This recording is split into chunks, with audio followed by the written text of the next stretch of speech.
Getting online is something we increasingly take for granted. But for many people living in the Democratic Republic of Congo, accessing the internet is a challenge. In fact, only 1 in 3 people there have connection to the web. Well, now the Congolese government is turning to space for the answer.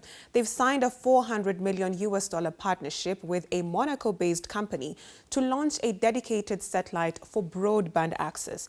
That comes just 3 months after Elon Musk's Starlink was given approval to operate in the country. At a cost of around $50 a month, Starlink remains out of reach for many Congolese. I caught up with tech analyst Moses Kemibaro. By having this new arrangement where they're going to prioritize Starlink and other satellite service providers, what essentially they're doing is they're sort of doing a workaround where conventionally you'd want to put fiber infrastructure in place. So if you don't have roads and you don't have the ability to access certain areas, then that means even deploying things like fiber infrastructure become a challenge. You know, the satellite connectivity, at least for the time being, becomes probably the most viable and practical option. A lot of people are saying that they won't be able to afford $50 or even $200 for the equipment costs. Does Starlink in the DRC have any competitor, for instance, that would be able to lower the price of its connectivity so that people can have access to the internet? That's going to be out of the reach of many of the population.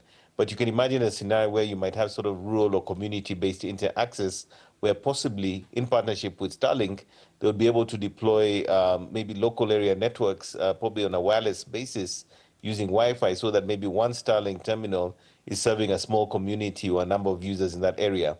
And that potentially could be the way that they could defray the cost, so that maybe multiple people could then buy or be a part of that access when it's shared. But on a sort of individual basis, that is going to be definitely way above what most citizens of the country be able to afford. And are there any security concerns when it comes to relying on foreign satellite providers to provide internet to consumers in the country, such as the Democratic Republic of Congo, which is not well connected to the internet, for instance? Well, the biggest concern often is around things like, data sovereignty, the fact that your data is traveling across an international network. You will also have possibly instances of latency, because the infrastructure has to ping an international link before coming back and pushing data back to you, whereas opposed to having, let's say, a system connected to an internet exchange point that then keeps the traffic local. But from my understanding, having sort of learned a little bit more about this particular initiative, there is a plan to install significant Starlink infrastructure on the ground so that things such as latency and also the ability to connect will have some level of local provisioning as far as the internet is concerned. But my biggest concern is that in many instances where Starlink is operated, many organizations and many countries, for that matter, are very concerned about the issue of data sovereignty, where data is essentially circumventing local regulations, sometimes local laws in terms of what you can consume or use in a way that cannot be sort of supervised or monitored.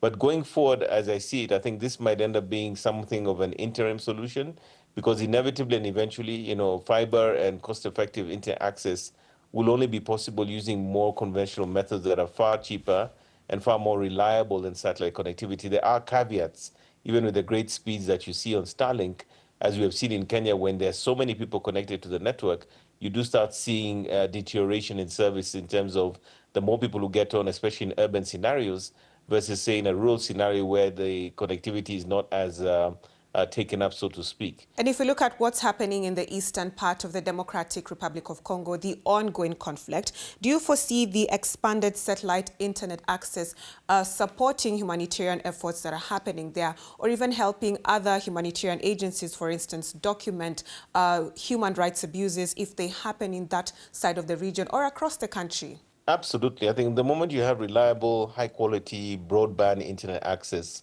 as we've seen in, say, the Ukraine, where Starlink has been a game changer for the conflict there where Ukraine is concerned, I see similar benefits coming to DRC, where there will be obviously humanitarian efforts that will be improved. Think about the offsets in terms of like education when you're cut off from maybe the rest of the country. Think about healthcare. Think about even commerce. So just having that high quality access, even in what would be considered fairly remote and rural areas, would unlock so many opportunities for the communities and the country at large when they're based on the ground and having this high-quality Starlink internet access.